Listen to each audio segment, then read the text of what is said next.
Continuamos en esta hermosa tarde que ya está refrescándose.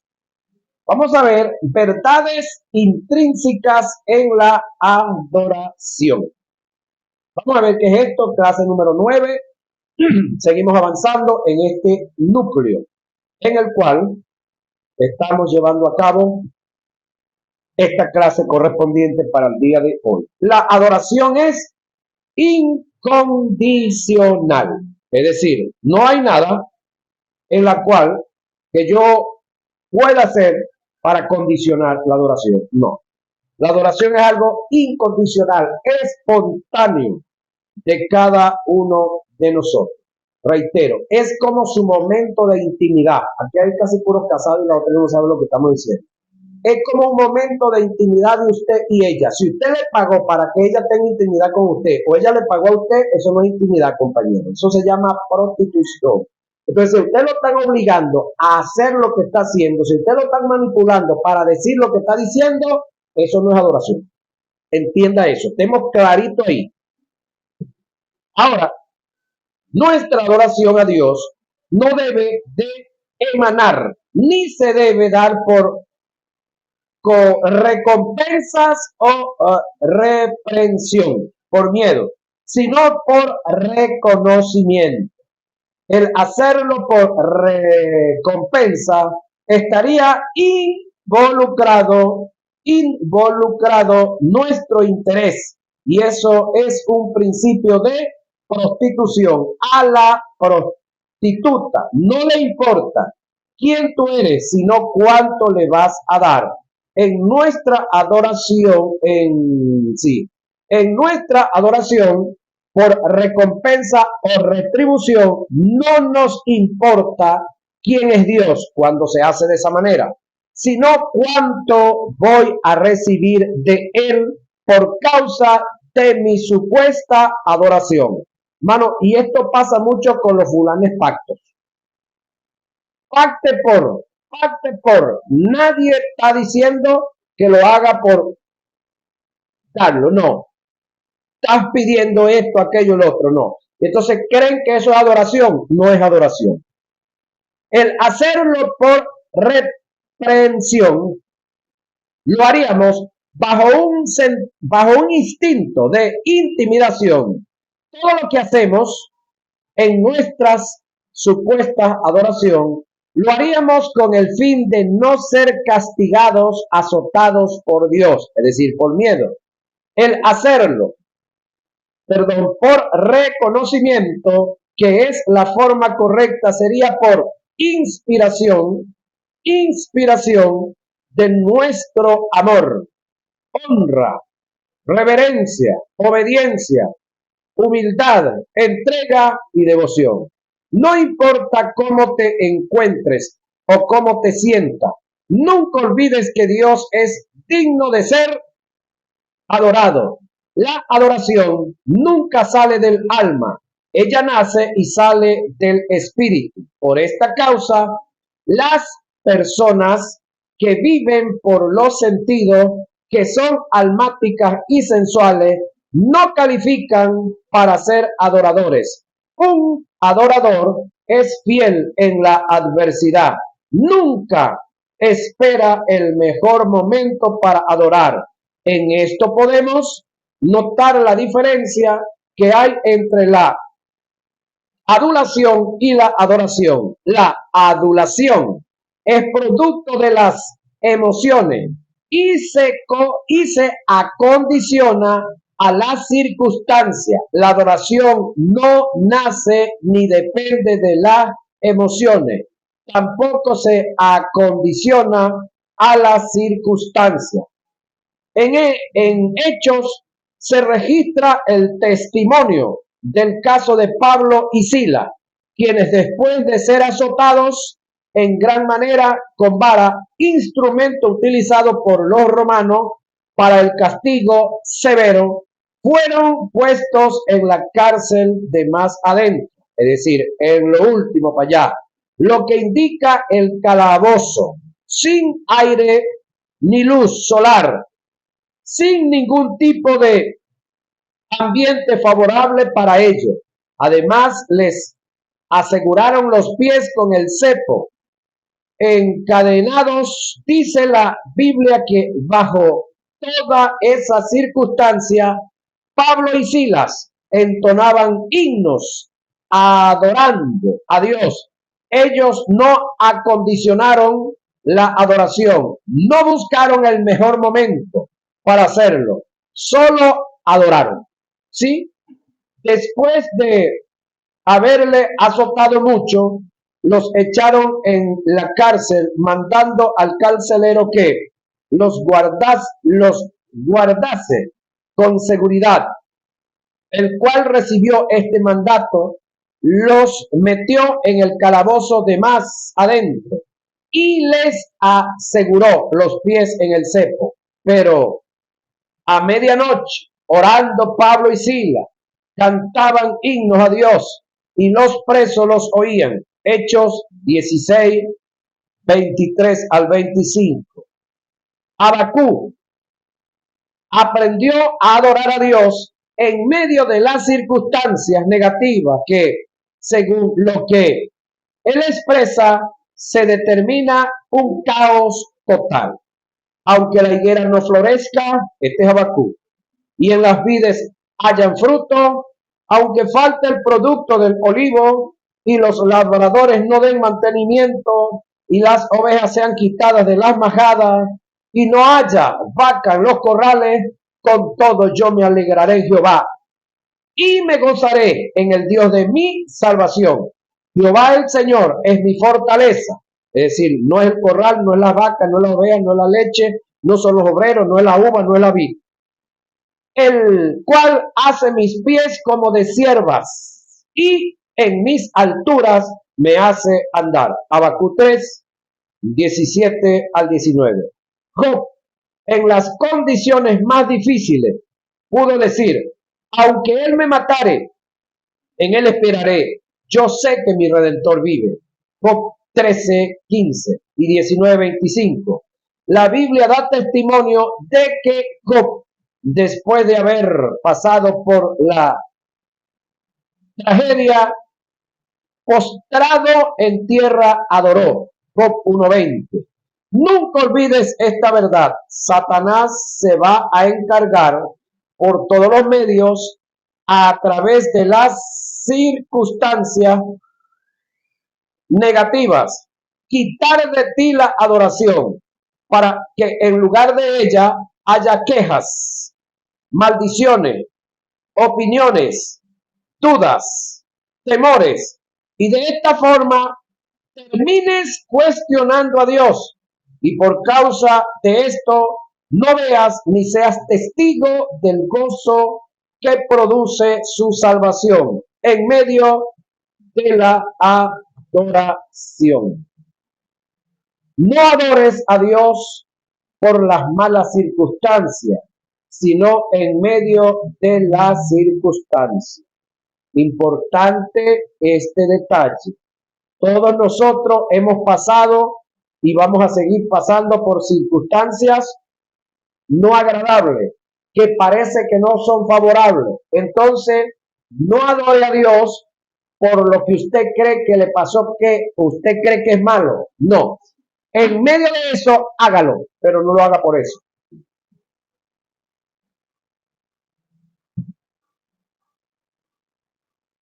A través de la adoración podemos resistir, encarar, enfrentar las malas circunstancias, pero nunca resignarnos a ella en adoración. No olvides que la adoración es un arma espiritual que al ejecutarla le da acceso a la soberanía de Dios. Se conoce de casos registrados, perdón, en las escrituras de personas que fueron librados o guardadas por Dios a causa de la adoración, como es el caso de Pablo y Silas, registrado en Hechos 16, 25 al 26, que hace ratico vimos, quienes después de haber adorado a Dios, fueron libres cuando las cárceles se abrieron y las cadenas se reventaron por la gracia infinita de Dios. Y no solamente le trajeron libertad física a ellos, sino que le trajeron libertad espiritual al líder principal de la cárcel. No solamente a él, sino a toda su familia. Y no sabemos a cuántos más a través de este hombre trajo libertad espiritual la aptitud, la acción de dos hombres que decidieron adorar a Dios en medio de la circunstancia más dura que ellos pudieran estar experimentando en ese momento. Ahora, ahí se cumple el principio que donde hay adoración, hay libertad, hay manifestación. El caso registrado en Daniel 3, 1 y 30 trata el asunto de Sadrach, Mesach y Abednego, quienes fueron lanzados al horno de fuego por orden de Nabucodonosor, por haberse negado a adorar dioses ajenos a causa de esta aptitud que en sí conlleva adoración, fueron librados por Dios. Mi consejo como maestro es que no te doblegues ante las circunstancias negativas, ni te resignes a ellas, no hagas de ellas un motivo de adoración. Resístelas, por muy duro que sea, a través de la adoración, y verás la libertad de Dios sobre tu vida. El que le demos gracias a Dios por la desgracia es masoquismo. El que reconozcamos la grandeza de Dios en medio de la desgracia es adoración. Nunca se te olvide esta verdad. Satanás ataca con más frecuencia a los que se quejan. Los que aprenden a adorar en medio de las circunstancias adversas no serán blancos fáciles de Satanás, porque cuando tú eres atacado y te quejas, él va a seguir atacando para que tú te sigas quejando. Pero cuando tú, en vez de quejarte, adoras, cuando tú glorificas a Dios en medio de las circunstancias, entonces a él le toca que agarrarlas de batibarro, agilarse como dicen los llaneros, porque no va a seguir siendo el motivo de adoración para Dios, porque cada vez que él te ataca, tú adoras a Dios, entonces él se hace motivo de adoración y él no va a querer eso. Pero si él te ataca y tú te quejas, él te ataca y tú refunfuñas, él te ataca y tú reniegas, bueno, ahí va a estar. Ahí va a estar. Ahora, Dios habita, mira, se manifiesta en medio de la adoración. Esto lo dice el salmista, testifica esta verdad. Pero tú eres santo, tú que habitas entre las alabanzas de Israel. Salmo 22, 3.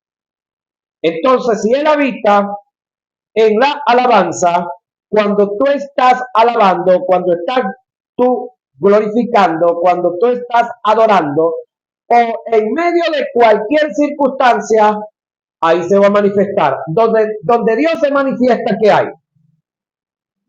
Salud, hay libertad, hay bienestar, se pagan las deudas, se va la enfermedad, se va la miseria, se va el odio, se va la turbación, porque Dios al manifestarse manifiesta lo que Él es.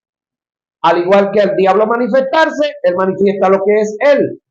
Hurta, roba, mata y destruye. Y Dios es amor, gozo, paz, paciencia, benignidad, bondad, fe, mansedumbre y templanza. Entonces, ahí hay dos manifestaciones sobrenaturales y espirituales. ¿Cuál tú quieres?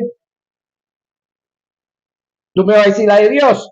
Eso me lo vas a decir cuando estés en medio de la dificultad y tú decidas. Refunfuñas, te quejas o adoras. Es decir, la actitud en medio de la circunstancia es la que me va a decir qué es lo que tú quieres que se manifieste. No es ahorita que me lo diga, sino en medio de el fragor de la batalla. Ahora, el término habitar del hebreo tiene que ver con presencia o manifestación. En segunda de Crónicas 5, 13 y 14, la Biblia da testimonio de que los sacerdotes no podían entrar al santuario a causa de la presencia manifestada de Dios que se dio por la adoración. Hay mucha diferencia entre lo que es el habitar ante la presencia de Dios. Salmo 91:1, que su presencia habita en nosotros. Salmo 22:3, la segunda es resultado de la primera. Cuando habitamos en su presencia habitará en nosotros.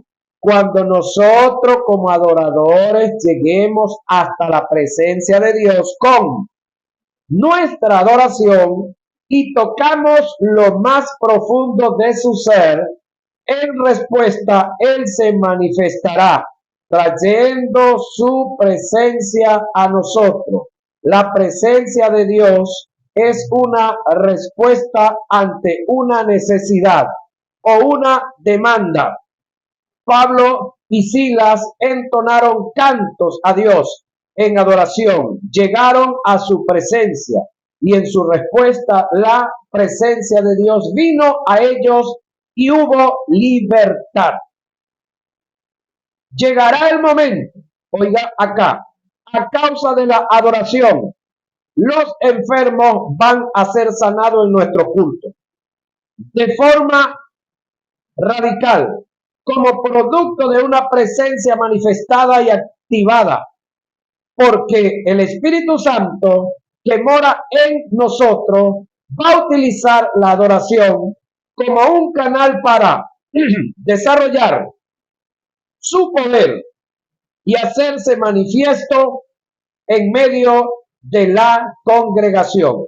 Esto es para efecto de la congregación, pero también tiene que llegar el momento que en su adoración, en su empresa, en el área donde usted labora, en el área donde usted se mueve, tienen que haber cambios. Tienen que darse cambios. En su casa, en su familia, en sus hijos, en su empresa, en los que le proveen para su empresa, en los que, donde usted está trabajando o los que le trabajan a usted. Es decir, esto no solamente tiene que ver para con el culto, para con los enfermos, esto tiene que ver también con la gente que estamos orientando espiritualmente, que le estamos dando la palabra, que de repente físicamente están sanos, pero psíquicamente andan medio totorete. Entonces necesitamos darle palabra y que esa palabra entre. Es decir, que se manifieste lo que hay en nosotros. ¿En quién? En ellos. Ahora,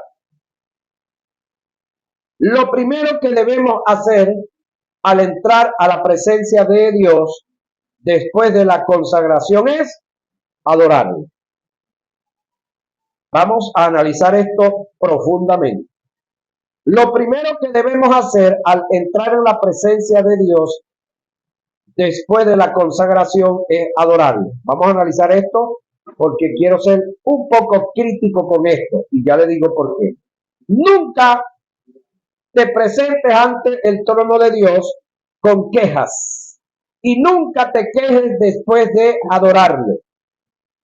Ante la presencia de un Dios omnipotente, no hay lugar para las quejas. El quejarte es negar su omnipotencia, que está a favor nuestro. Te doy un consejo como maestro. Cuando estés pasando por momentos difíciles y no entiendas la situación o la causa de ello, haz silencio. Nunca cuestiones a Dios, ni dudes de su integridad, ni de su favor. Solo adórale, porque no entiendas nada. Solo adórale, aunque no entiendas nada. Job lo hizo y le trajo buenos resultados. Job 1, 20 y 22. Por otra parte, nunca te acerques al trono de Dios mirando, sus manos. Busca su rostro. La mayoría de las veces nos acercamos a Dios para pedir, pero muy pocas veces lo hacemos. Le ofrecemos algo. En una ocasión Dios me dijo, siempre que te acercas a mí, lo haces bajo un principio de prostitución. Las prostitutas no le importan quién eres, sino cuánto tienes o cuánto le vas a dar.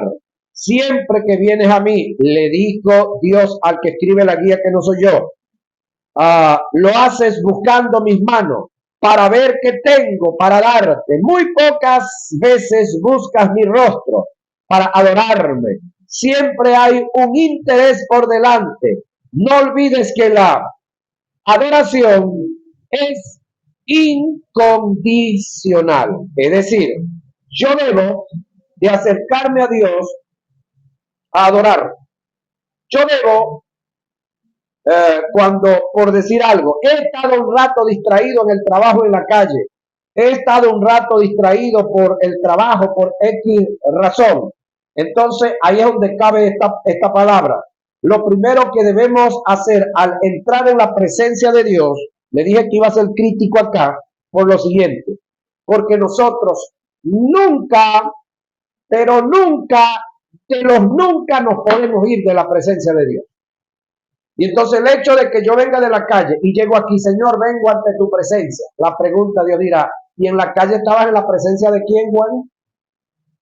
María, ¿y en la calle estabas en la presencia de quién? No, yo vengo aquí ante la presencia porque la presencia está aquí. No, la presencia de Dios está en todos lados.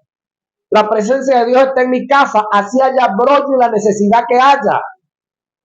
A que yo no la vea, que yo no la estoy percibiendo, que yo me he creído que Dios se fue de mi casa, se fue de mi lado, eso es lo que yo creo y eso es almático, eso es sensual.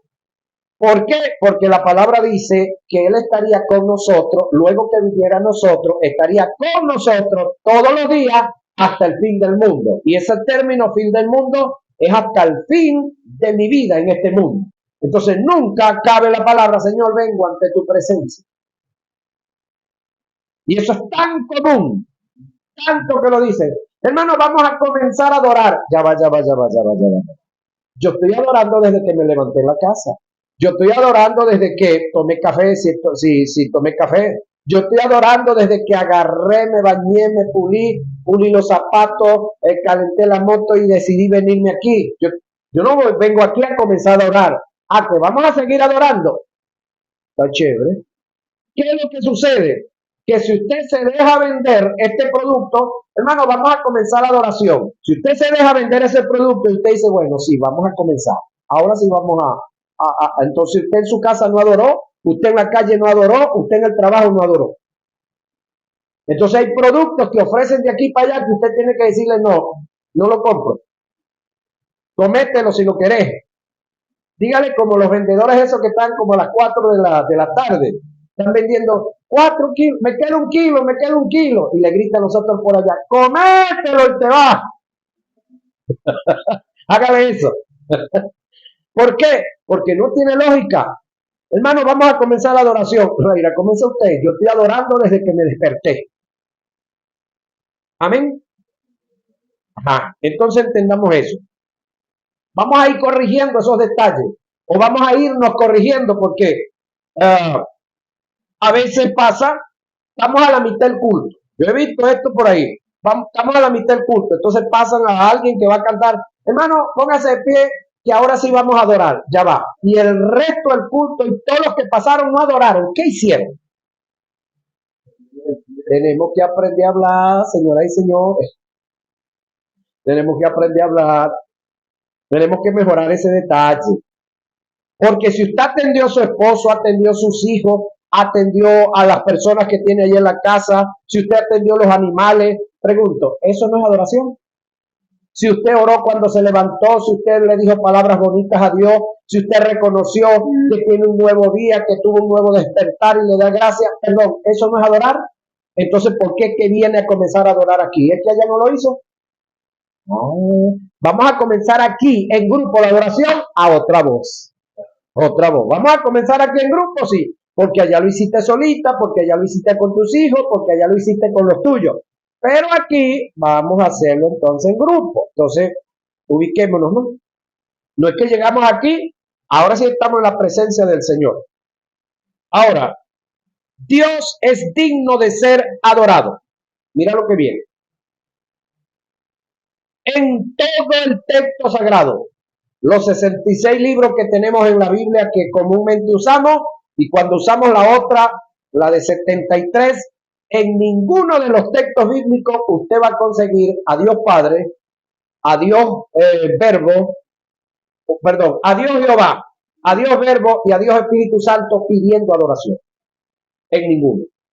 Tampoco va a conseguir en el Nuevo Testamento a Dios Hijo pidiendo adoración, a Dios Padre y a Dios Espíritu Santo. No hay un texto en la Biblia donde ellos pidan adoración. ¿Por qué razón? Por lo que viene ahorita.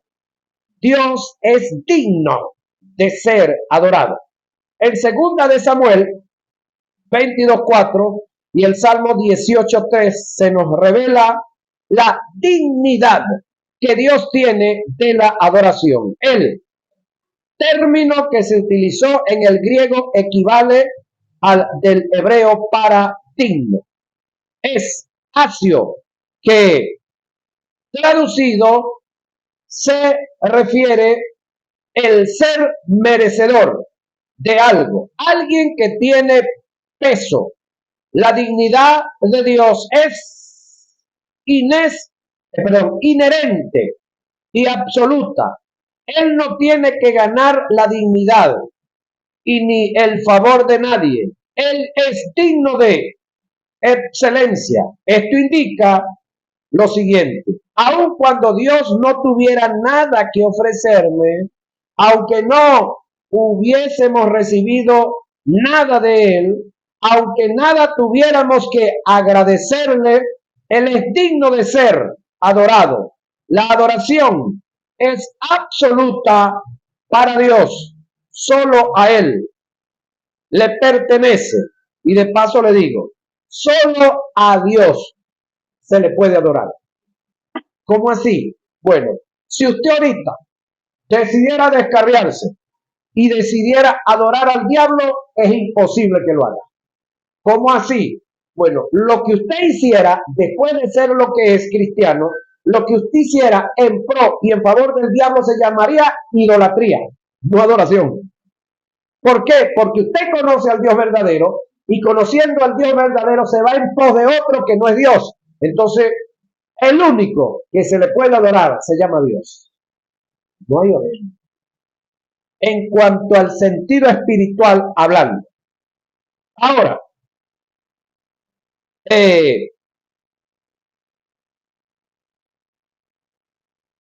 decíamos acá, la adoración es absoluta para Dios. Solo a Él le pertenece. Primera de Crónicas 16:7 y 36. Salmo 48:1, 96:4 y 145:3. A Dios no se le adora por reprensión.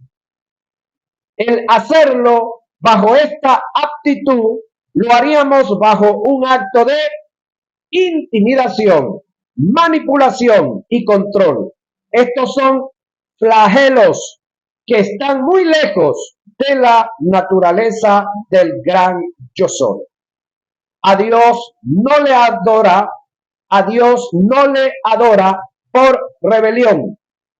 Perdón, a Dios no se le adora por retribución.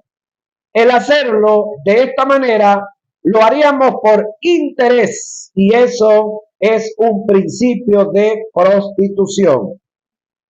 A una prostituta no le importa quién tú eres, sino cuánto le vas a dar. A Dios se le adora, oiga, por reconocimiento. Y esto indica que nuestra adoración es motivada por lo que Él es por naturaleza. Ahora, ¿qué es lo que yo conozco de Dios por naturaleza?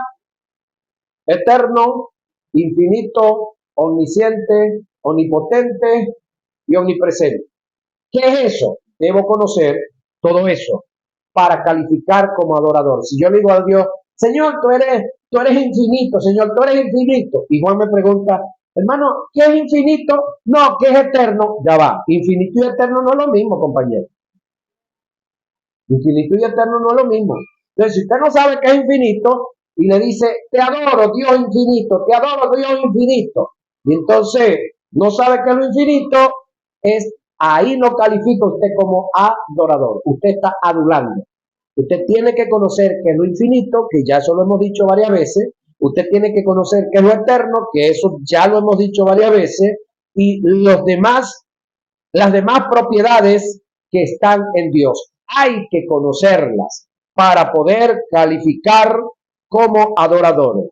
Hay tres causas por las cuales debemos adorar a Dios. Por lo que Él es. Tiene que ver con su naturaleza, no atributos. Por lo que Él ha dicho. Tiene que ver con su palabra. Por lo que Él ha hecho. Tiene que ver con su obra. Pero debemos estar claros, aunque Dios no haya dicho ni haya hecho nada, Él es digno de ser adorado por lo que Él es en su naturaleza.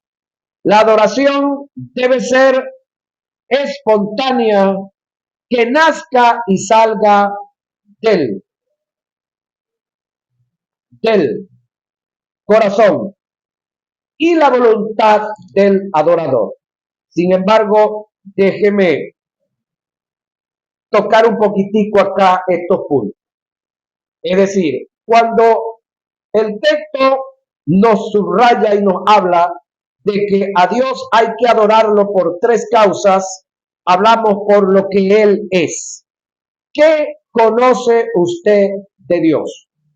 Una cosa, escúcheme, es conocer a Dios y otra cosa es conocer sus tiempos y su trato con la gente. Alguien en estos días, por un video que le mandé de una enseñanza muy hermosa de una dama, me decía, hermano, pero es que Dios no cambia. Yo le dije, sí, Dios no cambia. Nunca ha cambiado y nunca cambiará, pero su programa de trabajo cambia y las culturas de los pueblos son diferentes todas. Lo que pasa es que como yo conozco la cultura de aquí, yo pienso que esta es la única que existe, no hay otra para allá. Las culturas es lo externo, es lo natural y es temporal, tienden a cambiar, pero Dios es lo que es, siempre lo será en su eternidad pasada, en su eternidad presente y en su eternidad futura. Y una de las cosas que ignoran mucho los transculturizadores es que el amor de Dios sobrepasa todo entendimiento. El amor de Dios es más grande que todas las culturas habidas y por haber. Y entonces, muchas veces yo quiero que el que me está transmitiendo el mensaje, es decir, el cartero, se vista como yo digo, como yo pienso y como yo creo para poder recibir el mensaje que me están mandando. Eso pasa.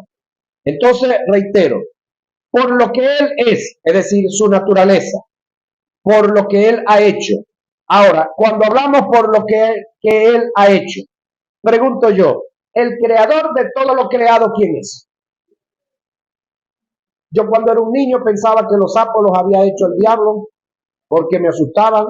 Pensaba que los bachacos que me picaban, las hormigas, las había hecho el diablo. Pensaba que las avispas, porque me metía con ellas y me picaban, eran producto del diablo. Estoy hablando de un niño entre 8, 12 añitos por ahí. Los pájaros esos nocturnos que cantaban, no sé si usted ha estado en una montaña por ahí que cantan, el borucuco y otros más que uno les dice nombres por ahí. Entonces yo pensaba que todos esos animales los había hecho el diablo, los murciélagos, porque son usados por los brujos. Es más, no sé si usted sabe que hay 115 o 117 especies de murciélagos y uno solo es vampiro. Es decir, uno solo chupa sangre de los 115 especies que hay. Los demás comen de la parte de los árboles y son uno de los que ayudan a sembrar, porque se comen una semilla, agarran una semilla aquí, se van para allá, comen allá, riegan allá y así sucesivamente. De noche polinizan las matas. Entonces, cuando uno desconoce la creación, Entonces uno le quiere adjudicar a un sujeto que no ha creado, pero es nada, porque el diablo no ha creado nada, ni podrá. Es más, las dos únicas obras que hizo, Cristo se las deshizo, se las acabó. El pecado y las muertes, se las pulverizó. Ahora,